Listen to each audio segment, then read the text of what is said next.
Oh, James B and Big Jim are first. Except it's not fair because I have to. For some reason, Social Stream Ninja, I want to be Ninja. Social Stream Ninja wants to take its time to auto-find and activate stuff on YouTube. It's really annoying. That's a real beefaroni pancake. Oh my goodness, Big Jim 5 is fantastic. Every so often, all the wavelengths begin to harmonize. It was very, very funny. Hold on. There we go. There's one. At last, we have one. One. There we go. Cliff Horn takes the crown. Oh, Dylan Theus is down one belt. Cliff Horn has the belt. Meow, meow, meow. Good morning, good evening, and good night to all of you guys. This guy rose. All right, so today we got a fair bit on our plates.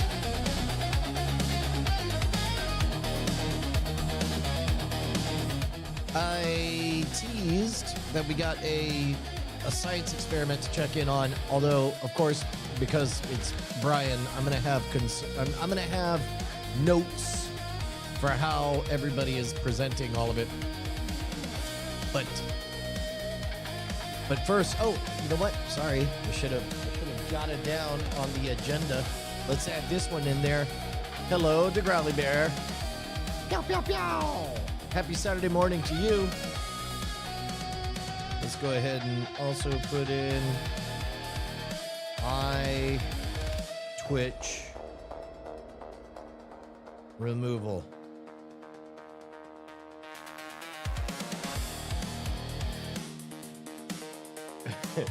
I'll explain what that means in a bit, but first let's get to the important part. I know why you guys are here. You're all here for one reason, and that's to find out how day one of my Ember Bluetooth coffee mug has been. Well, I'm not gonna lie to you people. It's been great.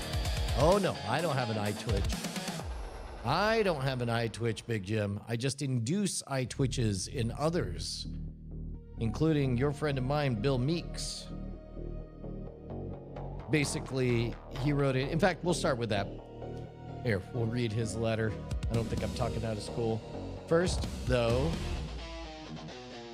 I'm connecting my mug, and according to science, it's at 134 degrees. That's not enough. That's not enough. I need to go straight to Americano. And behold, let's see if I can feel it heating in my hand. Can I feel it heating in my hand? I guess not. It's just sitting here. Although I would think there would be like a light. Yeah. Let's see. We'll see if it gets hotter. Maybe I screwed it up. Maybe I already broke it. Here, let me get this letter from Bill Meeks.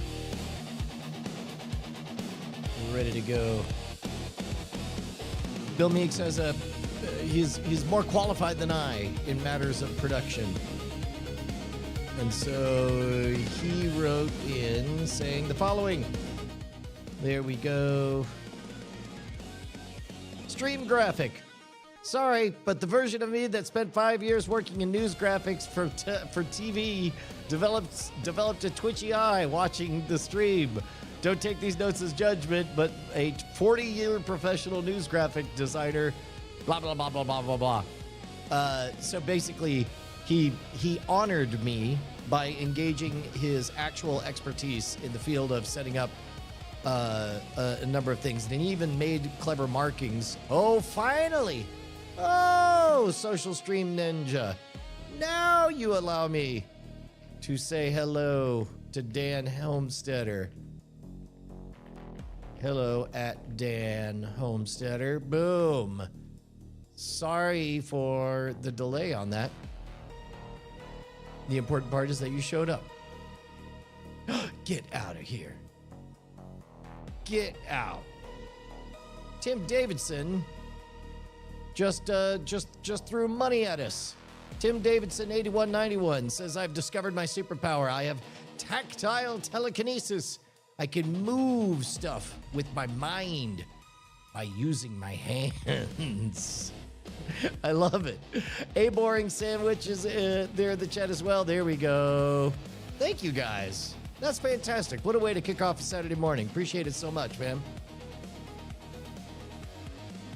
You know, there's a great book by Michio Kaku called Science of the Paranormal? No. Science. It's about... Oh, shoot. That's right. I'm sorry.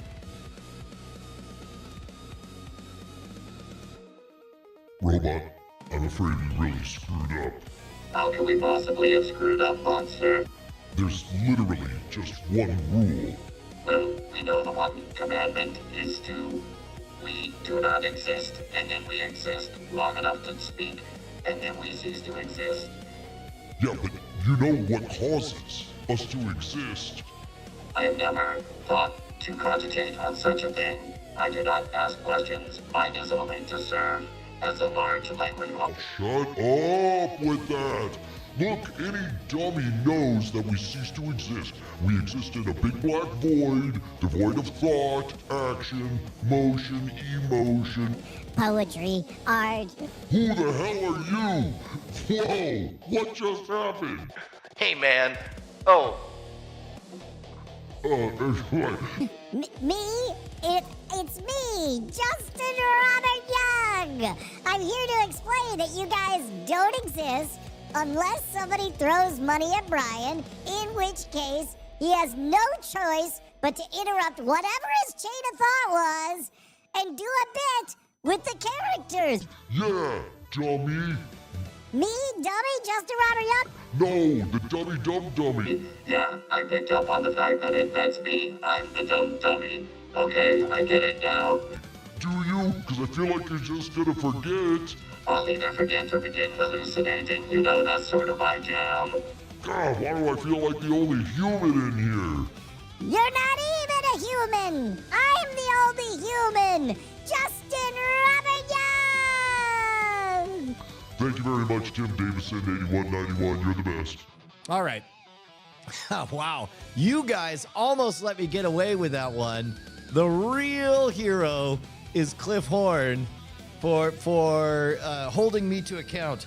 That's what we are. We are an accountability community. There it is. Now we're at 139. We are at Americano. We have hit peak Americano. There we go.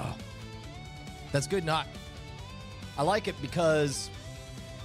Oh, is the humdinger in effect? I guess not. Unless it was. Let me see if I disabled humdinger protocol. I'll turn it on for you. Just for you guys. Let's take a look. It says active. It says active. There it is. Yeah, okay. Humdinger protocol is in full effect. Oh, you can't capitalize humdinger. Look at this. G. James B's run the numbers. He's done the science.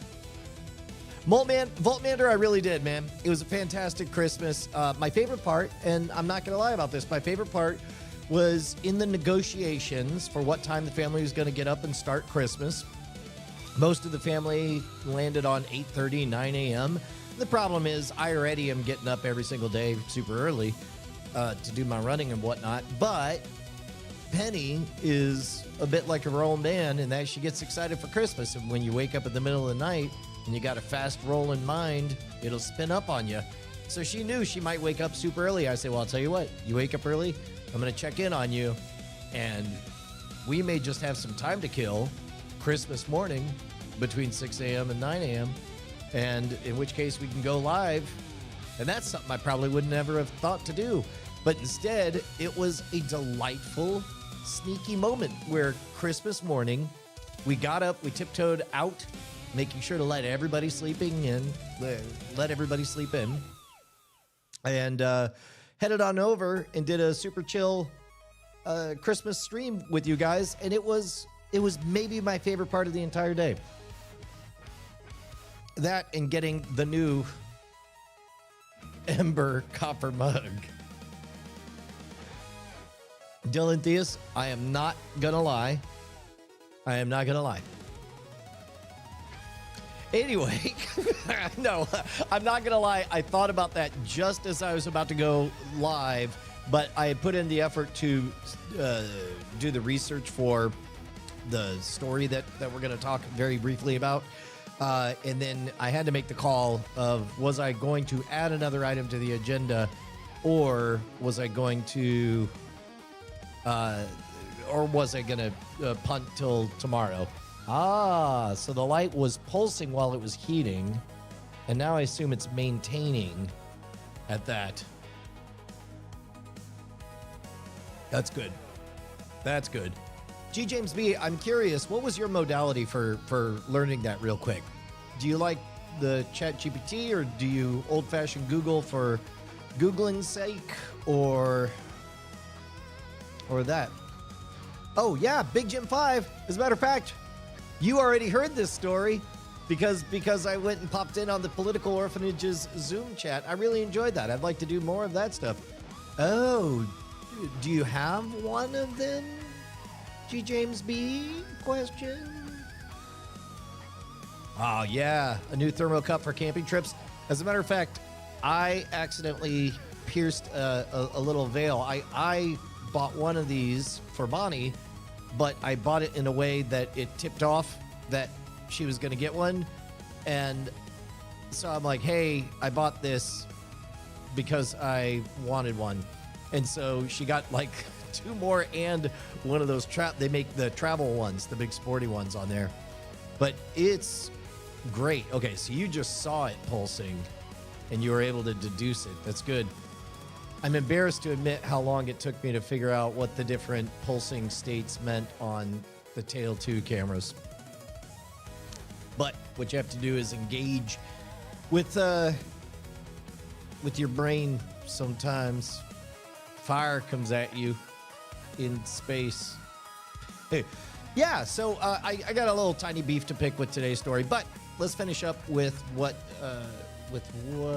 Bill Meeks handed me. Let's do this over here. Oh, you know what I can do? Hey, look at that. That would be better hygiene. Instead of, I don't have anything that I'm aware that I should be worried about in my inboxes, but it's always other people's behalf that I worry about that stuff. And I don't know if you guys know this about the Brian Brushwood engine, but it really likes to run on open and honest at all times. And as we do more live streaming stuff, it forces me to have to pay a little bit more attention to information hygiene and just make sure that the right things are in the right place. For example, I'm going to make sure, there we go, that there, yeah, I don't think I just gave away Bill Minks' email, but I don't even know if that's good or bad, if I did or didn't. Nobody knows. There we go. Okay. So he says, don't take it in judgment of skill level. I do not. I am honored by the fact that you give me authentic feedback. But here we go. So he's talking about this shot right here, which, first of all, things I'll note before I read his letter. Not even. This is where I need to just bust out some graph paper and figure out, okay, what are the rules on all this? Things I like about this. I have a strong bias as a magician to think about tiny nudges that imply things. And right now I am over-indexed on authenticity. So as a result, as very clearly I'm figuring out how to do all of this live stream with increasingly long on-purpose live sessions where increasingly we'll discover moments of pure magic that can be extracted and ultra processed and submitted to the shorts ecosystem. But in this case, I know all this is uneven, and mainly I'm just so in love with the smooth transitions, because these smooth transitions, you'll notice, are, oh dear, these are the kind of things that whatever it is, they're not AI, and that is, I endeavor to remove the distraction of AI. Just like with magic, if you're overproving, you're doing it wrong. If you're featuring the gimmick, you're doing it wrong. Guys, I'm beginning to think that in the arts, essentially the same problems I've had with magic for 30 years are now universal. And as I do more consulting gigs, by the way, if you guys are looking to establish your brand, please reach out. Brian Brushwood at wizardofads.com. But yeah, Voltmander, yes, made by humans, yes, enjoyed by humans. I don't mind some gimmicked decks along the way. I don't mind some fake thumbs along the way. I think AI is great. I think magic is rad, but gets a bad rap because magicians may not be as good as we would hope they would all be. Likewise, I think that AI is fine if you can figure out a way to make anything other than AI the star of the show. But now we run into the magician problem.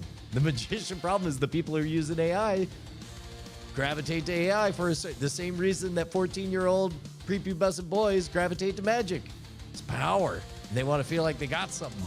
And they're all flummoxed why you don't like them now. That's same game as always, but just a bigger stage. Yeah, as a matter of fact, all anybody cares about is the human. Make it easy for people to find the human. Let them find the human.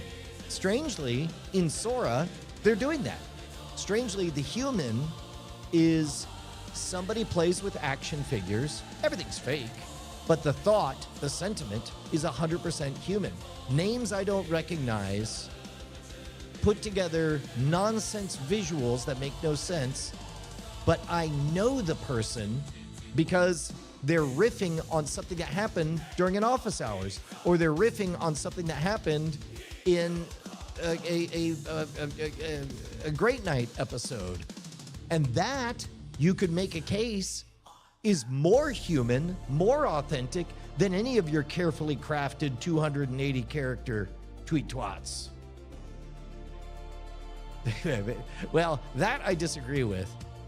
Until AI can feel pain, the kind of pain that I regret causing, then I don't know that I'm going to treat it as anything other than a tool.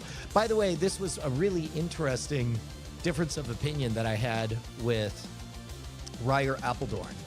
I was grousing about people who name their AIs, because it's not a person. And I'm like, oh, I hate those people. He goes, explain that to me. I'm like, because names are precious. They're powerful. They're sacred. They belong to humans, like my family members.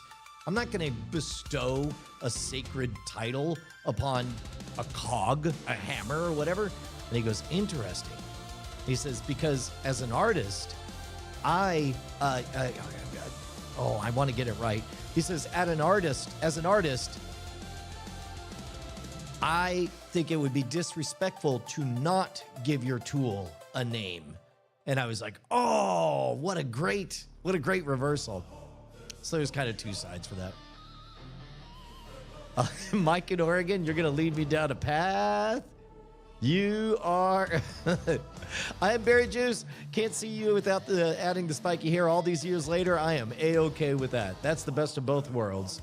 If I have a look that you can see, whether I'm rocking it or not, that's fine by me. As long as you're always able to see the I don't know what, the 28-year-old inside of me. Yeah, swords are good. That's right. Okay, so let's back to this. Number one.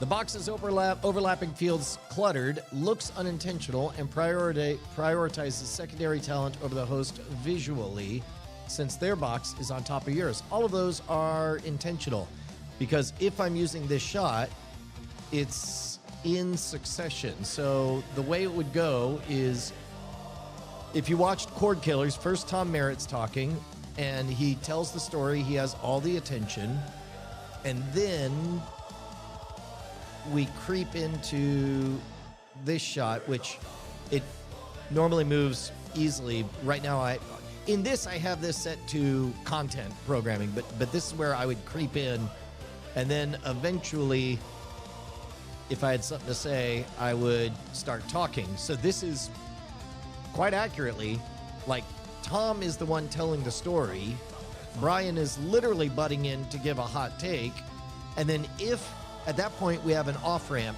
and either we go into a back and forth dialogue, in which case I take us to this, which, by the way, yes, all of these are uneven. These do need to be fixed. And then eventually we get back to Tom, right? And then, yeah. Now, in that case, it's cross-fading in between the two. But big host, small for guest is good, and overlapping boxes can work, but putting the guest box on top of the host box confuses the hierarchy information flow. I would also say making the guest box smaller and centered vertically doesn't work. I'd do something like this would allow for a third guest if needed. Yeah, I think so.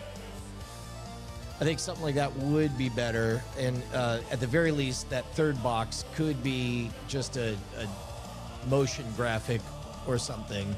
But definitely, to be honest, this is where what I'd probably do is engage with the proxy of assuming whatever sports television is doing, they got a lot of humans doing a lot of refining, getting it down to brass tacks.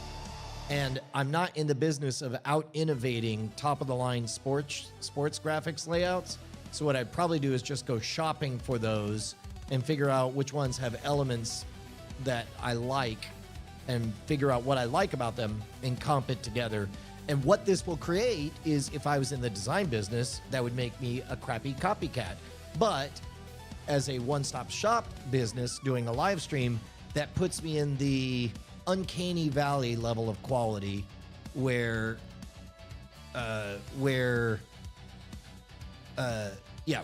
uncanny valley of quality. Mike in Oregon says the big box should switch to whoever's talking. I disagree for the following reason. It depends on what's being said. If what's being said is authoritative, then yes. But if what is being said is a distraction from the core story, if it's a spicy thing, then it would be incongruent. So, for example, let's say Tom is talking, and here, let me just switch this 1 second. We'll do layers. We'll change this to, instead of media, we'll make this Tom. Here we go. So in this case, if Tom is talking and then I want to say something slightly off topic but speculative, it would be appropriate for me to say it over here, but it would be inappropriate for me to kick in, or I guess I don't have one where I'm also on top. I don't know. I would say, oh, you know what? You said could switch instead of should. So I just pushed back on something you weren't necessarily advocating for. Never mind. Your Honor, I withdraw. I withdraw my opposition. There we go. The big box energy. Oh, you know what? So, quick side note that I'm going to externalize while I'm thinking about it, so it stays out there, is that I did see another program using Restream, and they had a bot set up that was able to relay things from LinkedIn over to it. I think it was we'll add that to our to-do list. If I go to chat over here. Yeah, basically somebody would say something in LinkedIn and then Restream Bot would just repeat it somewhere else. And then the okay, so that's a separate thing. Let me jot that down over here.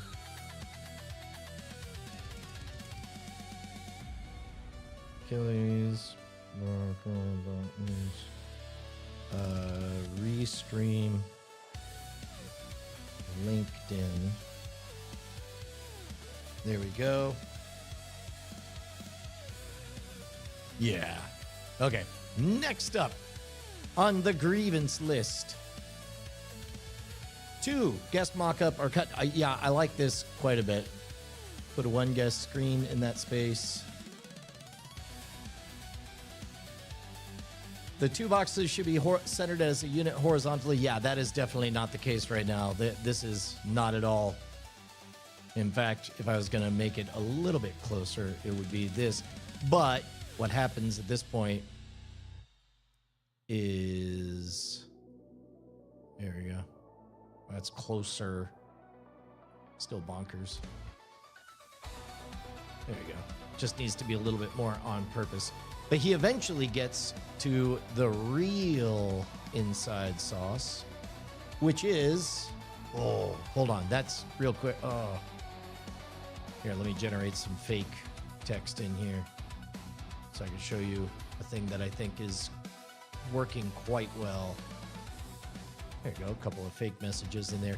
So this transition right here, I do love that this scoots the chat over, maintaining its presence, not getting it cut off. In fact, if I was going to tweak anything, I would simply take horizontal chat ticker and what? Pan it ever so slightly more to the left. No, I did that wrong. Oh no! I just did the wrong one. Oh man. Oh geez. This is the one I meant to do. Horizontal chat ticker.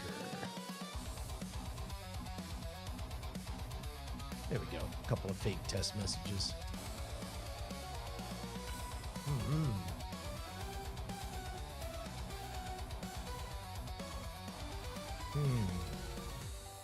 Yeah, that's okay. It kind of comes out of that. There. That's good enough. All right. Punch today in the dong. Just love that I said that randomly. You can see a bit of the scroll bar behind it to the left. Yeah, that's interesting, which feels unintentional. I actually didn't mind it being intentional, but now that I look at it, oh, you know what? I guess also on this shot, that also means that chat ticker, I should test message. Chat ticker, I can.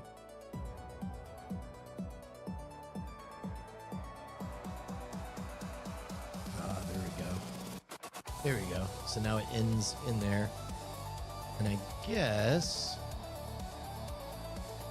you guys tell me, do you like that better where it cuts off? Or do you like it peekabooing out the side? Better one, better two. Better one, better two. Better one, better two. Nobody knows. Yeah. Have not considered that.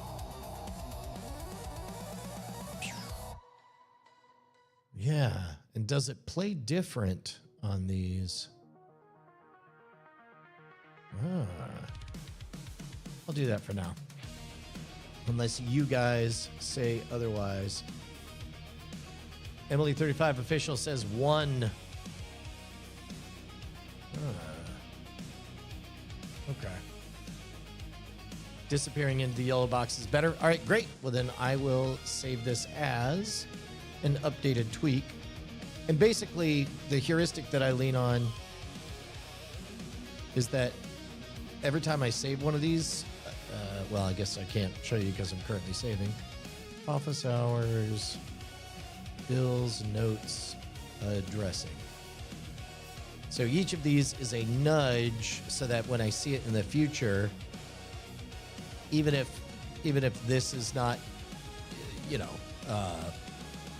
final, it's closer to it. Ah, that's interesting. Nothing's changing on YouTube.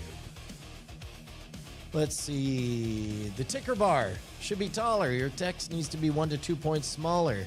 Any letters that extend below the baseline get cut off and look sloppy. Yeah, this is the default way that the ticker works. Is not shown here.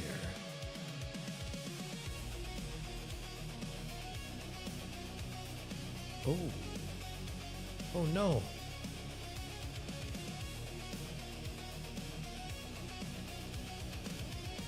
I screwed that up. Let me try it on this. The ticker crops, I mean, it's supposed to be like this, which I don't care for at all. That's too safe by half. I rather like it tighter, but if it reads as unpro, I don't know. I'm not married to this font either. Oh, you're looking at everything but the ticker. That's hilarious. Well, and so now I've done the silly thing of possibly, yeah, see, look, now the ticker changes between this and this. So in this case, let me see, the ticker is at 125, 1989, 2050. 1989, 2090. 1989, 2090. So now, 1989, 2090. There we go. So now that one should be the same, and then I could do the same on this one. Oh. Basic blue ticker.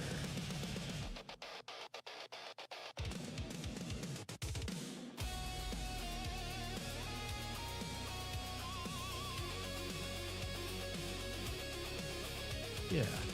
All right. Okay. All right. And then this one's probably different. Or is it?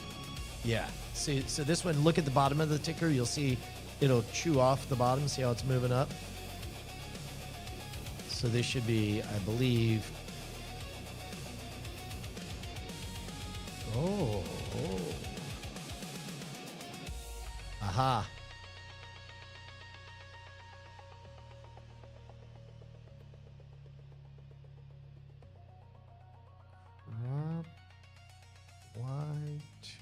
Oh, that's chat ticker. Oh, goodness. That's not what I want. Basic blue. I'll figure it out. I'll figure it out later. That's all tedious stuff. The kind of thing that, well, actually is quite literally what I'm doing. The reason for office hours. Okay, what else does it got? Could fix this by making the ticker text all caps, which is pretty standard and doesn't read visually as hypertext if it's done consistently.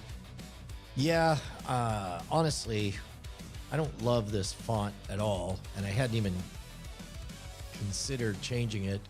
So fonts are another space where the meta is constantly shifting, and let me see what happens if we change the font. Specifically, what I'm thinking of is that Century Gothic font, the one that was used during the Cold War, was kind of played out and forgotten, and then it became mysterious because nobody used it, and as a result, it was rad when J.J. Abrams used it a lot, and it had an edge to it. But It's funny how little design things make a big difference.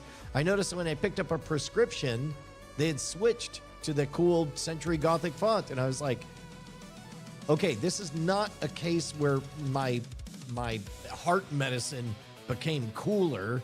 This is a case where this font just became dumber. And so that's a thing to notice. Let's see. Oh, font suggestion. What is this font? I love it. Okay, so what does this one say about us? That's not, I don't hate it. It does need to be a different,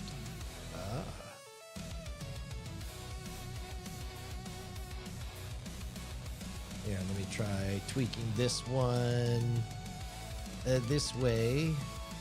Let's go to Ticker Basic Blue. Oh. Now, in that case, that little bit of breathing room actually reads as kind of neat. And in fact,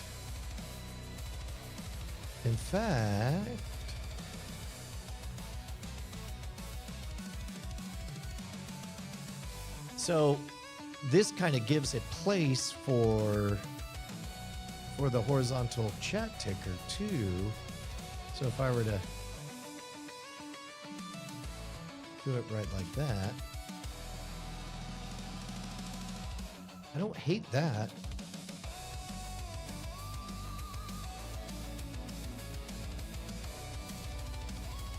Comic Sans. Yeah, that's Michael Lewis has a podcast that says it was called Against the Rules, Michael Lewis, and it was just MS Paint looking Comic Sans on there, which, you know, was of course in and of itself against the rules.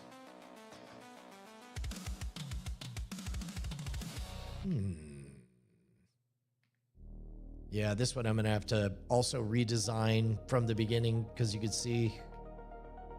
But this is all fine. This is what happens when something reveals the shape of itself to you. We'll make a little bit of headway here. By the way, Bill Meeks, BillMeeks.com, and his project, Everly Heights. Everybody tune in.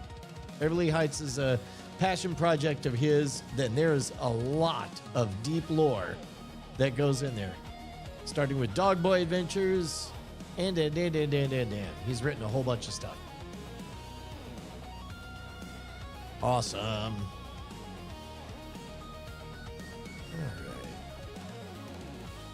right. I don't know. Maybe that is that too serious on that font?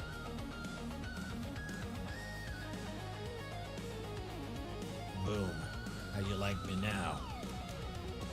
Comic Sans does kind of scream, I am refusing to take this seriously. Which means as a placeholder, that's not bad.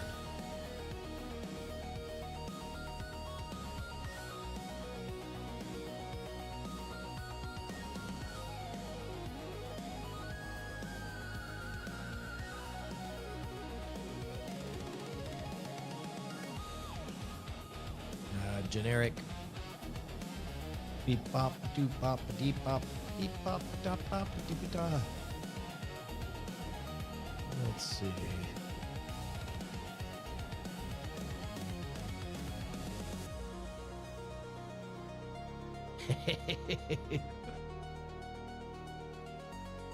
Yeah, in all of the that's the one thing is by having layouts this far along, they're all going to have to be touched. It's probably going to be 2 to 3 hours of tedious little tweaking.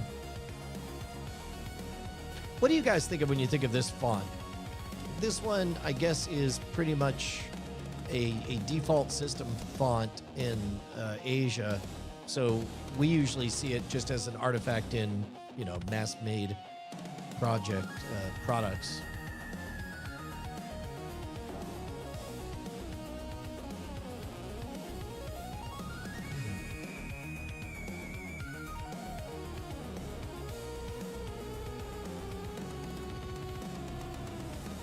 I'll leave it like that for now.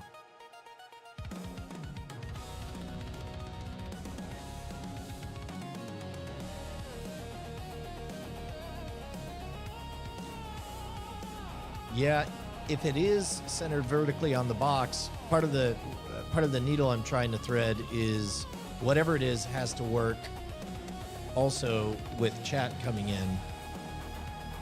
And so what we have is we have one version of chat coming in like this.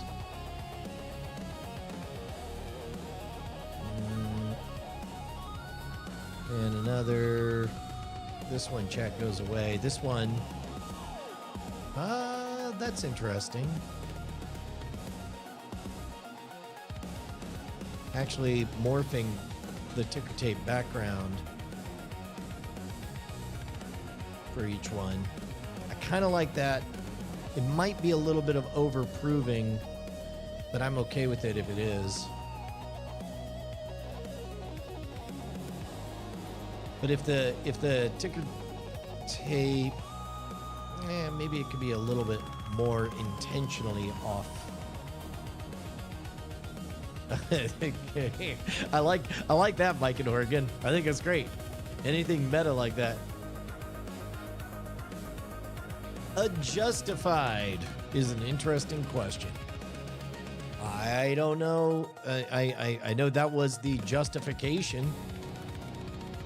Whether or not it could have gone a different way, that's that would be outside of my domain of expertise, Che. Although Che brings the big questions, man. I love it. A sans serif medium weight all caps that isn't too condensed, maybe. Well, so this one, I don't know. I'm sitting on it for a second. I don't hate it. Has the Secretary of State ordered Times New Roman? What a delightfully silly thing. That's funny. Okay, let's look at the agenda. So, thank you, Bill. Oh, one other thing Bill offered as a bit of advice that I think is very, very good that didn't get forwarded over. Whoops. Is he suggested comping everything out with a transparent PNG in Photoshop beforehand. Sounds great. Sounds like the kind of thing I'll do when I get 3 whole seconds to rub together. All right, Mike in Oregon. Well played, sir.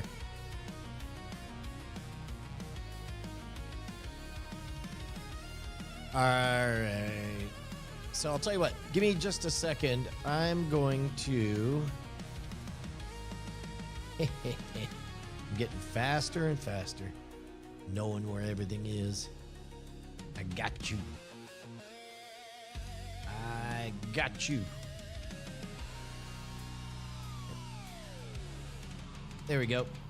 I'm going to grab a refill of coffee, and then we'll hit the rest of that agenda.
All right.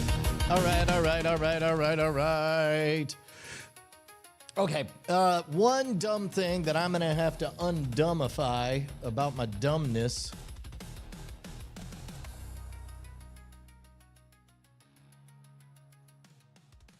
I'm going to have to undumbify the fact that yesterday I set up a cool looking setup for this, but then I didn't do it right. I think what I wanted. Do you guys remember how I did it yesterday? I'd prefer to not go looking it up.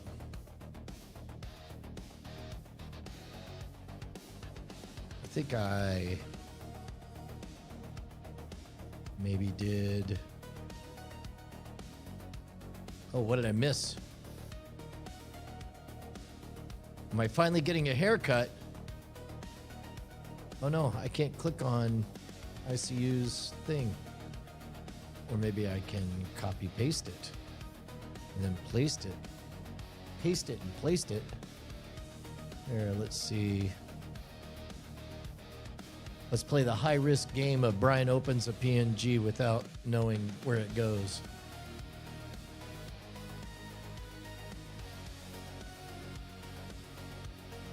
Oh, an Imager one to boot. Maybe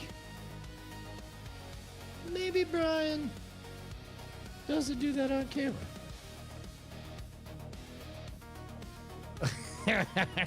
Nope. Turns out I should have. That's great. Lots of people name their AI. Lots of dweebs.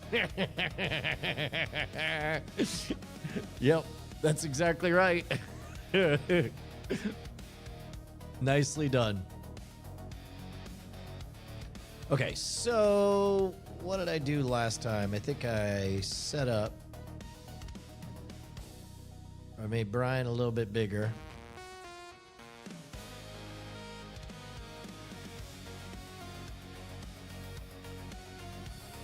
And then made this a little bit bigger. Like that. Get out of here. What are you like? There we go.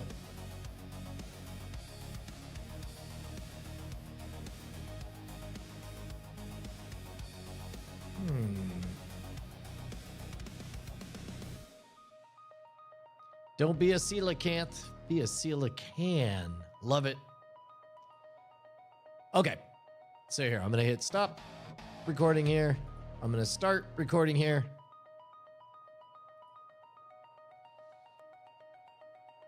All right, here's an amazing, awesome story that everybody is getting wrong. Oh, wait. Here we go. We got audio for it. How rad is that? That is a multi-stage rocket made by a bunch of students in China that does exactly what it looks like. Now, here's the thing. It is reported as a two-stage rocket that uses water pressure. As best I understand, it is not. Immediately, because the internet has to be full of experts who have to internet their way through interneting, some people say I see 3 stages. Some people point out that technically you might call it a 2.5 stage. But the most important part that gets missed is that's not water pressure. Water pressure would be very difficult to use for this rocket. That is air pressure that is using water as a propellant. So basically, these are all legit recycled bottles, plastic bottles, and they're all set up in a way that exactly mimics the way big rockets work. But the most metal part is the fact that they've got those parachutes just sell the bit, man. That is next level. Those kids are going to remember it forever and ever and ever. Mainly because the internet's never going to let them forget. And some pedantic guy in Austin, Texas is going to be the one to say, technically, it's air pressure. But that's me griping with the algorithmic headlines on that. But it occurs to me that the water that's being produced out, basically you have the air pressure in there pushing against the water, And when the water ejects, it, I guess, is the same principle as a mass drive. Just like if you wanted to move a asteroid, you would plant something on it that would dig up rocks and chuck them off to the side to propulse the asteroid. That's what you're doing. Is the potential energy is all in the air pressure, but for now the water is part of the vessel, but then it ejects the water with enough force, it launches everything forward. That's so good. Here, let me get the details on this story.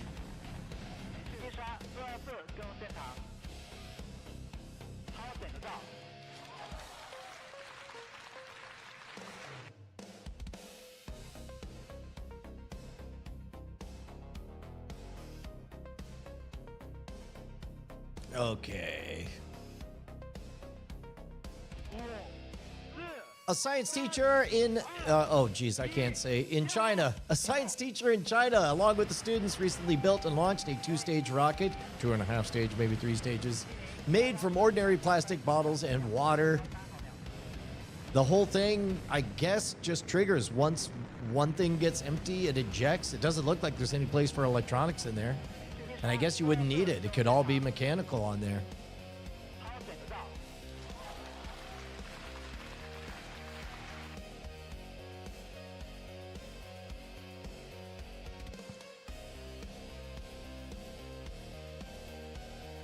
Engineered with basic materials, yet careful.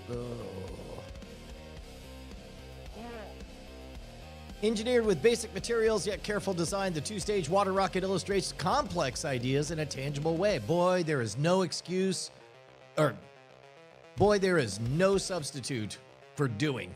When it comes to learning, there is something fundamentally different about putting your hands on an object, building it, and causing it to happen. We watched it on the Mata Rogue a million times. All our hypothetical knowledge goes right out the window when it comes to getting hands-on with the experiments.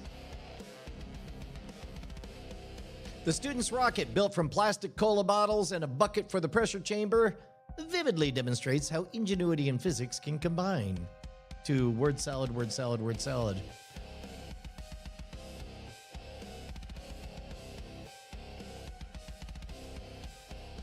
What's great about this model is that it's very hard to get a sense of its scale because it has all of the trappings. Oh, I guess there would be a GoPro on there. It's got all the trappings of being a gigantic freaking multi-stage rocket. The cinematography is fantastic. No notes, 10 out of 10. Would multi-stage again. Yeah, and look how little of that water's in there. So all of this is the potential energy. All of this is potential energy in the form of compressed air. Just an itty bit of propellant. Let's see if we can get a peek at the bottom here too. Ah, so there is a bit of electronics on here. Oh. What a shot. What a shot. That's amazing.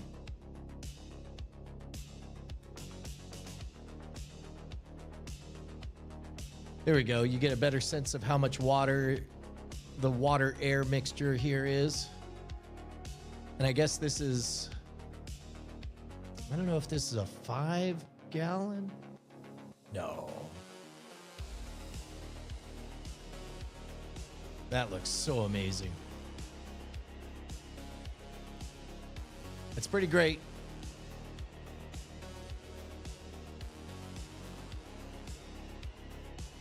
Very cool.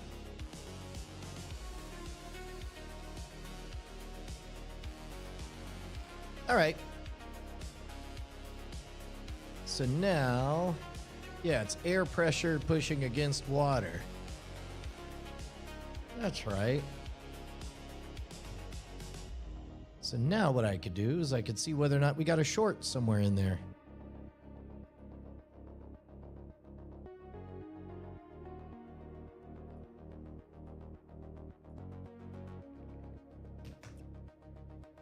And then we'll take a peek into how yesterday's new video is launching and whether or not we can tweak it to get a more congruent title. So first, let me get this uploaded. Upload, going to desktop, going to temp recordings, sort by date. There we go. So we'll upload that, and then, oh, doggone it, I just realized I screwed all of that up. I guess that's fine. Could be worse. Could be a lot worse. Yeah, that's probably why I didn't keep it last time.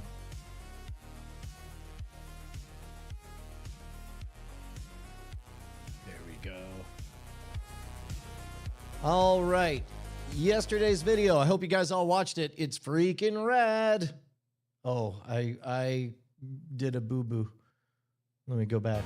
There we go.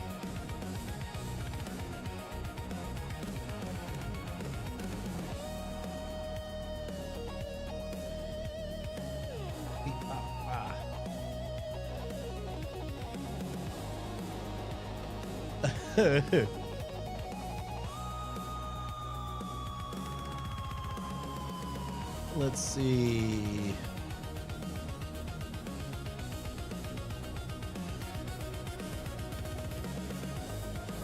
All right, so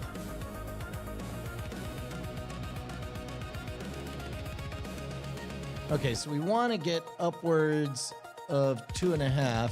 Right now, what we have is a title that says, guys, I don't think we're ready for deepfakes in 2026. Hopefully what it does is it implies that this is a masterclass in what to look for, whether it's to spot them, whether it is to know.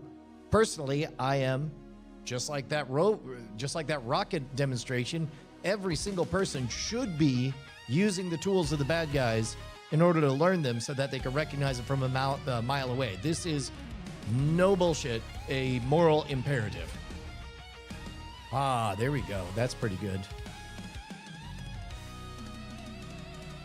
Yeah, that makes sense, Emily. So, in this case, you don't want to be hyperbolic. And if you just, originally I had the Scoundrel's Guide to Deepfakes 2026, which I thought was pretty good, but it tickles homework. Like, do I identify as a scoundrel? Do I identify as someone who wants to make state-of-the-art deepfakes or whatever? So in this case, there's something slightly alarmist here, but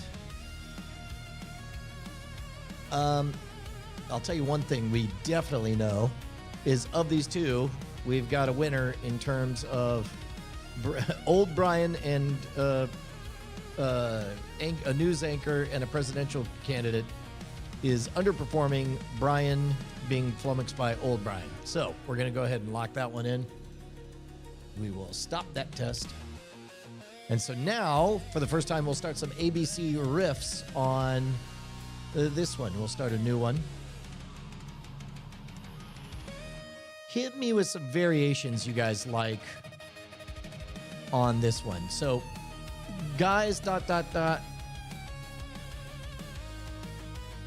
conveys a sense of dread, but being personal. I wonder if we could take this and just redo it as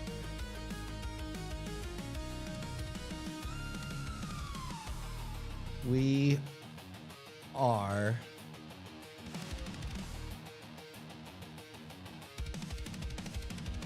not ready for deepfakes in 2026. On the one thing, that is a challenging way to phrase it. That causes everybody to, as I put it, you want to hit this moment where, now in an audience, it's a bad thing. I think of this as the magician pose, where it's like, you know, like that. But the moment you say that, if somebody adopts this pose, you know what they're not doing? Clicking away, because these arms can't be bothered to be doing this. So a bold claim can definitely work. We are not ready for deepfakes in 2026.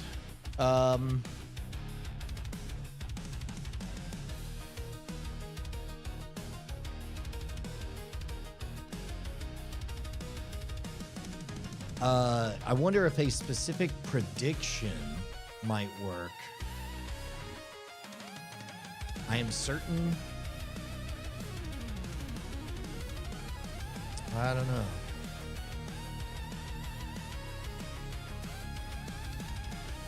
Maybe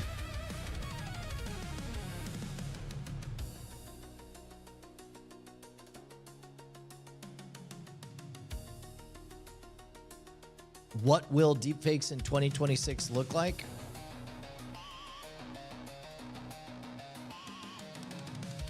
How to spot deepfakes.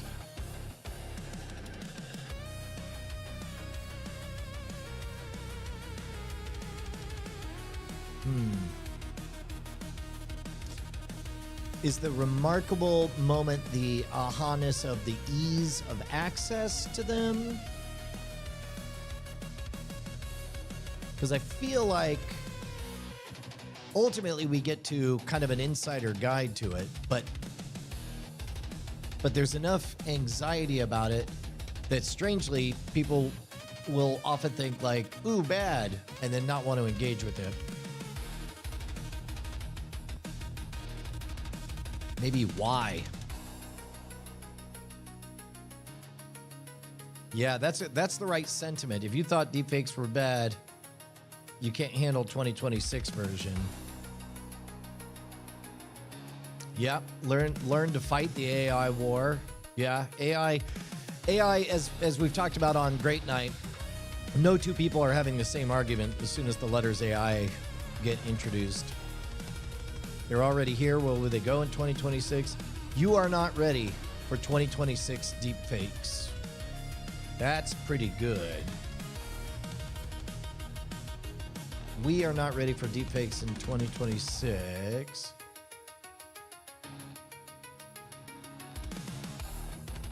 Deepfakes in 2026. I have bad news.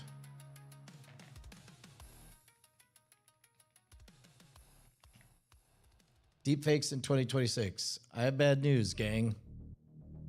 But do you want to click on bad news?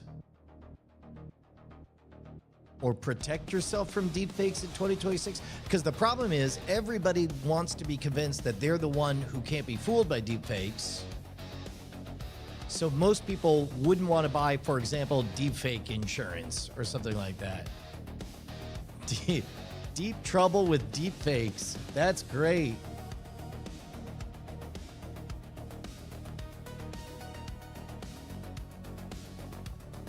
Oh, I like in deep trouble with deep fakes in 2026.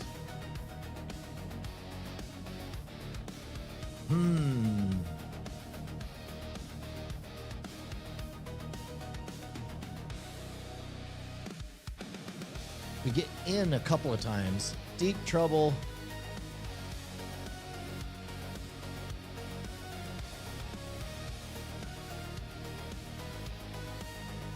What about this? Deep trouble.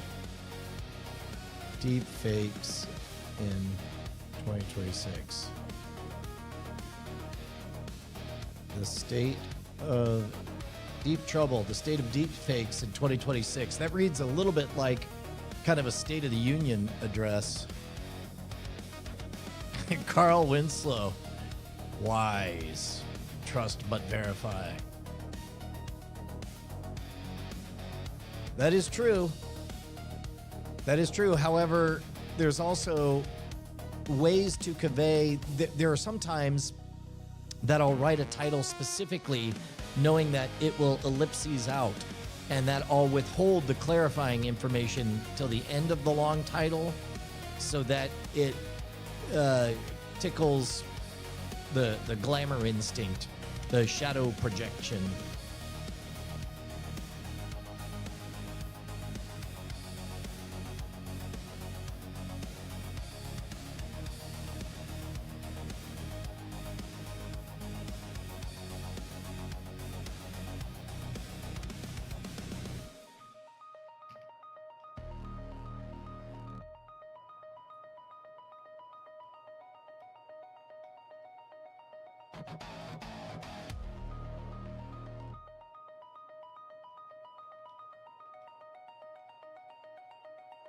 Get ready, y'all. Deepfakes in 2026 are going to be bad. Are worse than you think. Ooh. Yeah.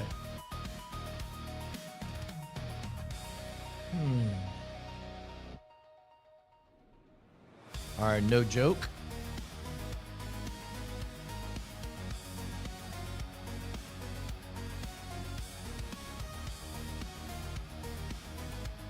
So ready becomes the variant in here. 3 riffs on the sentiment of readiness.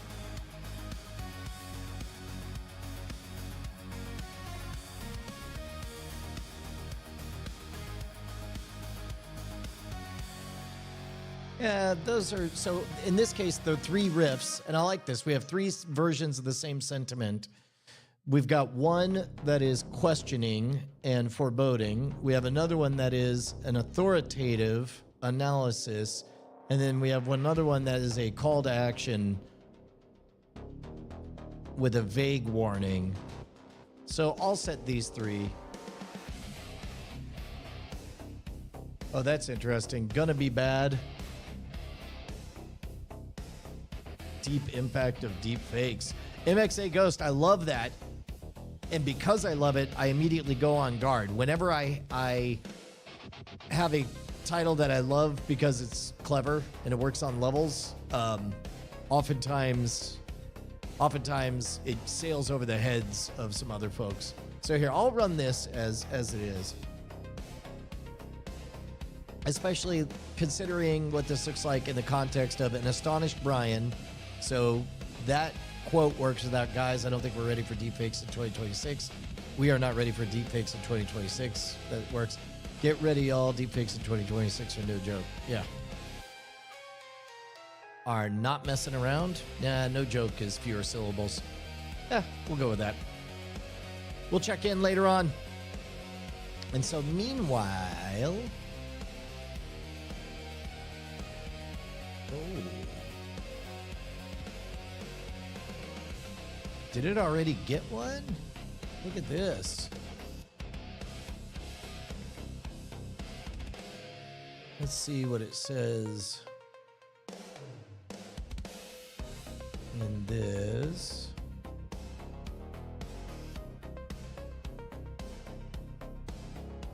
Oop, there it is.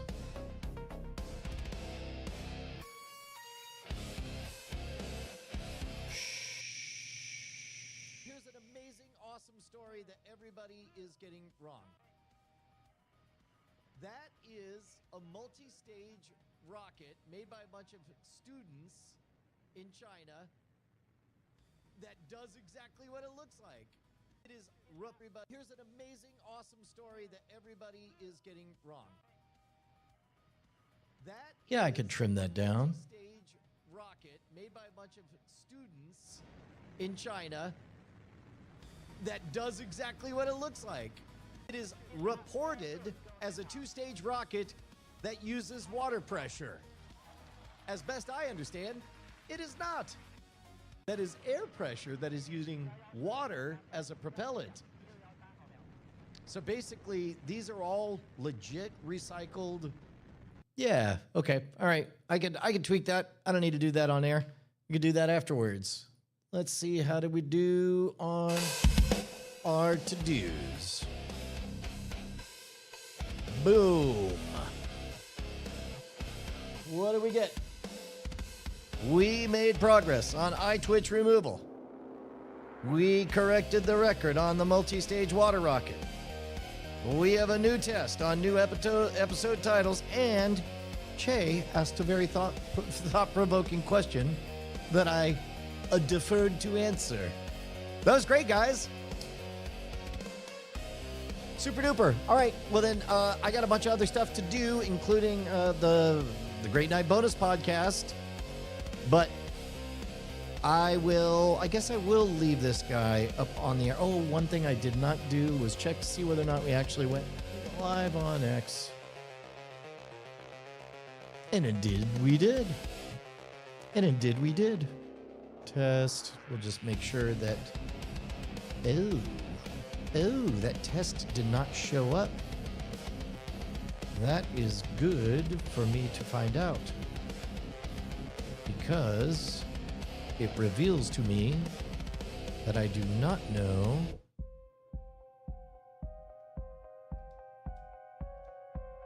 let's see.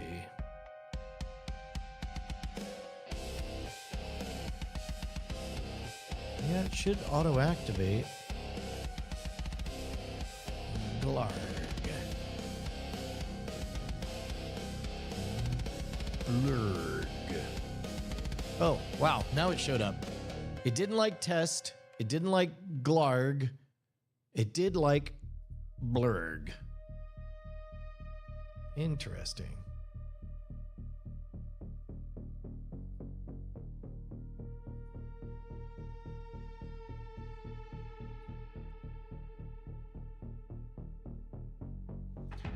Carl Winslow asks a very poignant question. I'm wondering how this path of playful deceit works out with AI. Will fakeness eventually bring us closer together, push us apart, or be guided unknowingly? I think what it will do is we'll see the same patterns that we've seen in other iterations of humanity, where basically we will reset our baseline understanding. I think that if I were to overstate it, I would say that we're going to go back to kind of Victorian sensibilities where people pay a lot of attention to their reputation and what they say on the record and what they make sure that they stand behind. Because the problem is video had been unfakeable, give or take, for so long that we could use it as a proxy for trust. And now, to be honest, I'm well pleased with the fact that by default, nobody trusts robots. That is good. That is the way it should be. We should trust, and we shouldn't trust what third parties, when they misrepresent what other humans said, which is also good. I suspect, and yeah, I've already spelled all this out. There's a reason I'm getting up and going to the gym for 2 hours every day. And by the gym, I mean here. So that because ultimately it will be unprofitable to fake any of this. I am always concerned of what cannot be faked. And then I want to figure out how to fake it to do a magic trick. But the important thing is that I think that the more everyone plays with it, the faster we pummel down that expectation that video is anything other than a thought, an imagining, a movie, et cetera, et cetera, et cetera. That level of skepticism we strayed away from, and I think it is healthy to get back to it. Yeah. Well, hello, Lost Hate. Oh, great. I'm guessing you maneuvered on over to the Mono Rogue channel. Yeah, what we're doing, just in case you missed it, just to wrap everything up here, is we go live to 5 different spots. The Scam Nation channel, the Mono Rogue channel, LinkedIn channel, Night Attack on Twitch, and on X, because office hours is the one thing that it's the same for all of them. Brian Brushwood does whatever Brian Brushwood was going to do either way, except you're welcome to be there for it. And I guess with that, I will bid you a fond adieu and resolve the day to its tidings. We'll see you guys tomorrow, guys.